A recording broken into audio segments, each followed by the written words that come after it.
आइए पढ़ते हैं जयशंकर प्रसाद की जीवनी अंतरा भाग 2 कक्षा 12वीं हिंदी ऐच्छिक प्रस्तुतकर्ता योगेश कौशिक।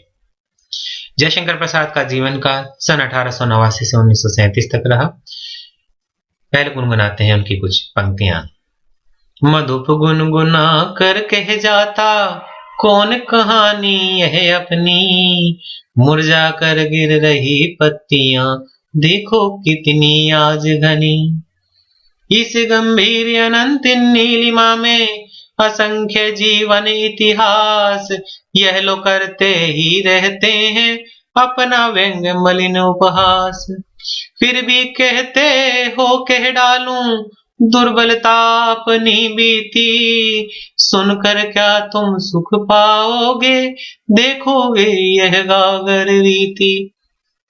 आत्मकथ्य कविता कक्षा 10 में आपने इसको पढ़ा है। आइए अब उनके जीवन परिचय पर रोशनी डालते हैं। सबसे पहले का जन्म 1889 काशी में हुआ। शिक्षा 8वीं से आगे वो नहीं ले पाए, पर परंतु स्वाध्याय द्वारा घर पर ही उन्होंने विभिन्न भाषाओं का अध्ययन किया।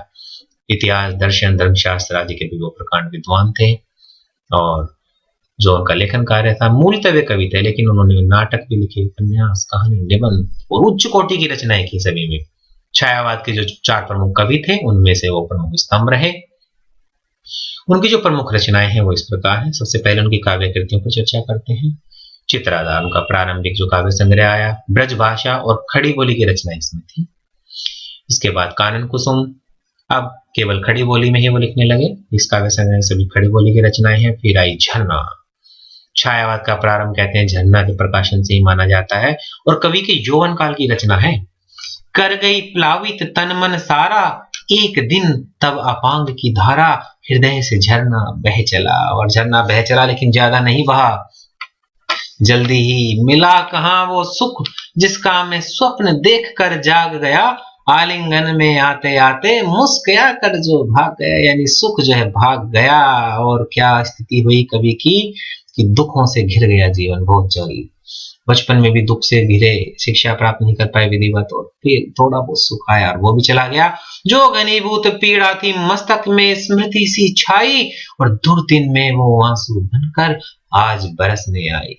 आंसू दुखांत रचना उनका अगला काव्य संग्रह आया। इसकी प्रारंभिक पंक्तियां मुझे याद आ रही हैं। इस करुणा कलित हृदय में अब विकल रागिनी बजती, क्यों हाहाकार हृदय में, क्यों हाहाकार स्वरों में, वेदना सीम गरजती।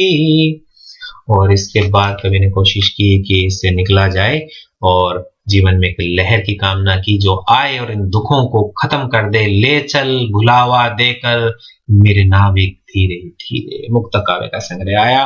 और उसके बाद आया उनका काव्य संग्रह कामायनी। उनकी सबसे अधिक लोकप्रियता कामायनी से है। आंसू भी बहुत लोगों को आज भी कंठस्थ याद है, लेकिन जो कामायनी है वो उनका श्रेष्ठतम कार्य काव्य कृति मानी जाती है। और इस पर उनको मरणोपरांत मंगला प्रसाद पारितोषिक मिला। मनु, श्रद्धा, एड़ा 3 मुख्य पात्र हैं। मनु मन का प्रतीक है, श्रद्धा प्रेम का, एड़ा बुद्धि का। मादक थी, मोहमयी थी, मन बहलाने की क्रीड़ा। मादक थी, मोहमयी थी, मन बहलाने की क्रीड़ा, अब हृदय हिला देती है मधुर प्रेम की पीड़ा। ये कामायनी है। कामायनी का प्रारंभिक पंक्तियां हैं। हिमगिरी के उत्तुंग शिखर पर बैठ शिला की शीतल छाह, एक पुरुष भीगे नैनों से देख रहा था प्रलय प्रवाह। ये कामायनी की पंक्तियां हैं। इसके बाद बात करते हैं कि नाटकों की। बहुत सारे नाटक लिखे उन्होंने। कुछ प्रमुख नाटक हैं अजातशत्रु, चंद्रगुप्त, स्कंदगुप्त और ध्रुवस्वामी। स्कंदगुप्त की कुछ रचनाएं आपके पाठ्यक्रम में शामिल हैं। इसके बाद बात करते हैं उनके नाटकों के जो पात्र हैं वो भले ही ऐतिहासिक हैं। सभी ऐतिहासिक आप देख रहे होंगे, सभी नाटकों के जो पात्र होंगे ऐतिहासिक है। चित्रांकन भले ऐतिहासिक हो, लेकिन सभी पात्र ऐसे हैं जो एकता, अखंडता और गौरव स्वतंत्रता के लिए अपने प्राणों का बलिदान करते नजर आते हैं। यानी कि आजादी का दौर था। जयशंकर प्रसाद जी चाहते थे नवयुवक बढ़ चढ़कर राष्ट्रीय स्वतंत्रता आंदोलन में हिस्सा लें, तो उन्होंने जो नाटक लिखे वो ऐसे नाटक लिखे कि जो भले ही अतीत का गौरवगान करते हो, भले ही ऐतिहासिक हो, परंतु लोगों में, नवयुवकों में आजादी का आंदोलन में बढ़ चढ़कर हिस्सा लेने के लिए वो प्रेरित करते रहे। उसके बाद बात करते हैं उपन्यासों की। 3 उपन्यास उन्होंने लिखे केवल, कंकाल, तितली, इरावती। इरावती उनका अधूरा उपन्यास रहा। कंकाल में उन्होंने उस समय के ऐसे स्वयंसेवकों, धर्माचार्य और नेताओं का दोहरा चरित्र दिखाया है जो विधवा और बेबस स्त्रियों का शोषण करते हैं। तितली, तितली में एक ऐसी नारी की कहानी है जो दाम्पत्य जीवन और प्रेम की पुकार, इन दोनों के बीच में से एक रास्ता चुनती है। और इरावती जो अधूरा रह गया, उसमें बौद्ध धर्म के सांस्कृतिक पतन की ओर इशारा किया गया है। इसके बाद बात करते हैं, उन्होंने निबंध भी लिखे, काव्य कला और अन्य निबंध उन्होंने लिखे, जिसमें उनकी जो काव्य संबंधी जो मान्यताएं हैं कि काव्य के बारे में वो क्या सोचते हैं, छायावाद क्या है, उनकी सभी धारणाएं निबंध संकलन में हमें मिलती हैं। कहानी संग्रह, जयशंकर प्रसाद के प्रमुख कहानी संग्रह हैं छाया, प्रतिध्वनि, आकाशदीप, आंधी, इंद्रजाल। इसमें से जो छाया और प्रतिध्वनि है वो प्रारंभिक दौर की कहानियां हैं, उनमें रोमानी, कल्पना, भावुकता से भरी हुई रचनाएं मिलती हैं। लेकिन जब हम बातें आकाशदीप, आंधी और इंद्रजाल पर, तो ये परिपक्व मैच्योर है इसमें कहानियां।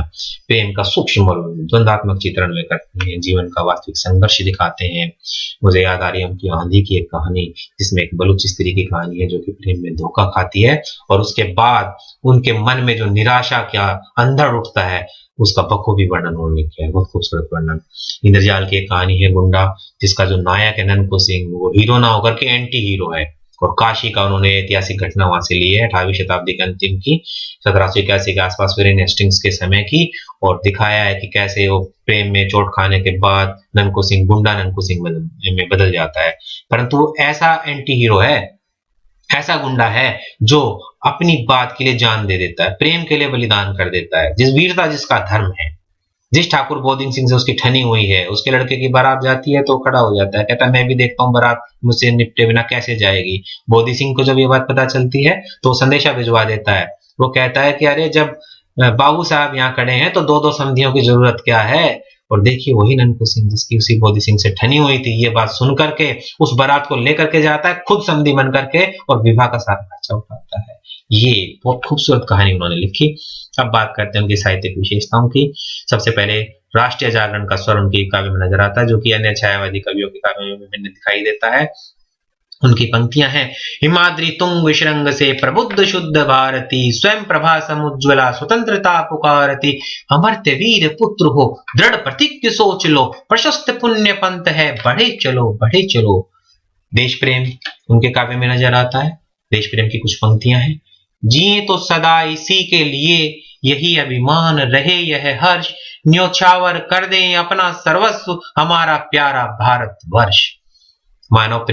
मानव प्रेम ही नहीं अपितु सभी प्राणियों के प्रति प्रेम की भावना नजर आती है। जब खासतौर पे जो उनका कामायनी जो काव्य है, उसमें जब हम देखते हैं, वो लिखते हैं कि औरों को हंसते देखो मनु, हंसो और सुख पाओ, अपने सुख को विस्तृत कर लो, सबको सुखी बनाओ, सर्वे भवन्तु सुखिनः की भावना नजर आती है। सौंदर्य का सूक्ष्म चित्रण करते हैं। देखिए सौंदर्य के संबंधित उनकी कुछ पंक्तियां, चंचला स्नान करावे चंद्रिका पर्व में जैसे, उस पावन तन की शोभा आलोक मधुर थी ऐसी। ये जब सौंदर्य का वर्णन करते हैं तो शरीर को उघाड़ने वाला सौंदर्य नहीं है, वो हमारी आत्मा को आनंद से भर देता है, एक पवित्र भाव हमारे मन के अंदर पैदा करता है।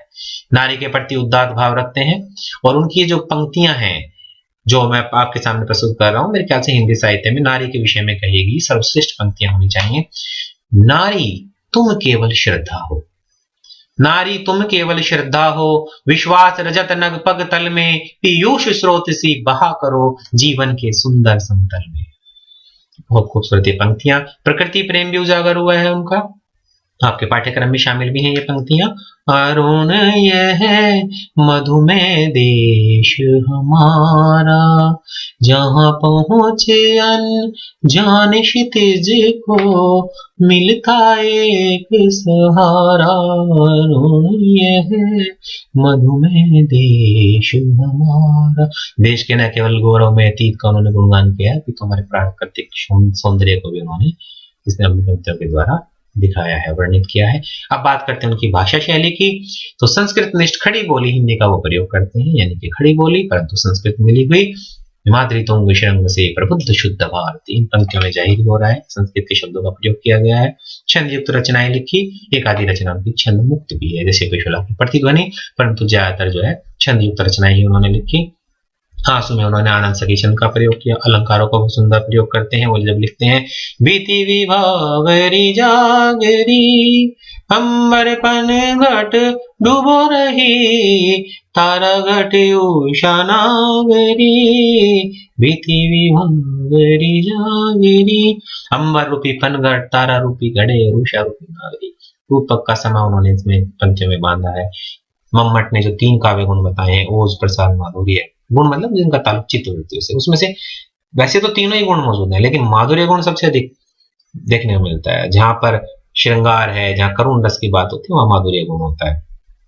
आह वेदना मिली विदाई, मैंने भ्रमवश जीवन संचित, मधुकरियों की भीख लुटाई। देखिए बहुत खूबसूरत से माधुर्य गुण का प्रयोग किया गया है।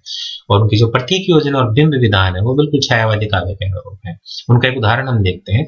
बीती विभावरी जा गई, यानी विभावरी बीत गई है ना, और प्रातः काल, उषा काल हो गया। अब दृश्य तो वही है हमारे आसपास जो हम देखते हैं, उसी दृश्य को उठाया उन्होंने, लेकिन उसमें अपनी कल्पना का पुट डाल दिया, यानी कि उषा काल को एक स्त्री के रूप में प्रस्तुत किया है, जो कि पनघट में अपने घड़े को डुबो रही है। यहाँ पनघट पूरा अंबर है, आसमान है, और घड़े क्या है, तारे, यानी कि उषा रूपी स्त्री, यानी सूर्य जब उदय हुआ तो अंबर रूपी पनघट में तारे रूपी घड़े डूब गए। तो दृश्य वही है, लेकिन उसको बिंब बना दिया है, जिसे हम अपने इंद्रियों के माध्यम से ग्रहण कर पा रहे हैं।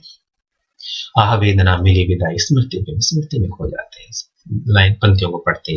अब देखते हैं प्रतीक। कबीर के काव्य में आपने पढ़ा होगा, कबीर हंस शब्द का प्रयोग करते हैं। जब भी वो हंस शब्द का प्रयोग करते हैं, उसका मतलब होता है आत्मा। तो यहाँ पर कामायनी में भी वही है, मन का, श्रद्धा, प्रेम का और बुद्धि का प्रतीक है। इसी तरह से अब हम बात करते हैं पुनरावलोकन की, उनकी जीवनी की। 1889 से 1937 काशी में 8वीं कक्षा तक की वो पढ़े, फिर स्वाध्याय किया, प्रकांड विद्वान थे, कवि भी थे, और अन्य साहित्य में भी उन्होंने उच्च कोटि की रचनाएं की। प्रमुख रचनाएं उसमें हमने पढ़ी, प्रमुख काव्य कृतियां उनकी चित्राधार, कानन कुसुम, झरना, आंसू, लहर, कामायनी। और कामायनी पर मंगला प्रसाद पारितोषिक मिला और श्रेष्ठतम काव्य कृति कही जाती है। प्रमुख नाटक हैं अजात शत्रु, चंद्रगुप्त, स्कंदगुप्त, ध्रुव स्वामिनी, सभी ऐतिहासिक पात्र लिए हुए और राष्ट्रीय स्वतंत्रता आंदोलन में भाग लेने के लिए प्रेरित करते हुए। उपन्यास कंकाल, तितली और इरावती, इरावती अधूरा रहा। कहानी संग्रह है छाया, प्रतिध्वनि, आकाशदीप, इंद्रजाल। निबंध भी लिखे जिसमें काव्य संबंधी विचार है, काव्य और कला तथा अन्य निबंध। साहित्यिक विशेषताएं हमने पढ़ी, राष्ट्रीय जागरण का स्वर नजर आता है, प्रकृति प्रेम है, मानव प्रेम है, देश प्रेम है, सौंदर्य का सूक्ष्म चित्रण करते हैं और नारी के प्रति उदात्त भाव रखते हैं। दया, माया, ममता, लोहास, मधुरिमा, लो, अगाध विश्वास, हमारा हृदय रत्न निधि स्वच्छ तुम्हारे लिए खुला है पास। बहुत खूबसूरत। और भाषा शैली खड़ी बोली लेकिन संस्कृत निष्ठ, संस्कृत के शब्द मिले हुए, उसमें छंदयुक्त रचनाएं लिखी ज्यादातर, अलंकारों का सुंदर प्रयोग करते हैं। और तीनों काव्य गुणों में से माधुर्य गुण का अधिक प्रयोग उन्होंने किया। और जो प्रतीक योजना और बिंब विधान है बिल्कुल छायावादी काव्य के अनुरूप रहा। तो दीजिए इजाजत और आप उनकी रचनाओं का आनंद लीजिए तब तक।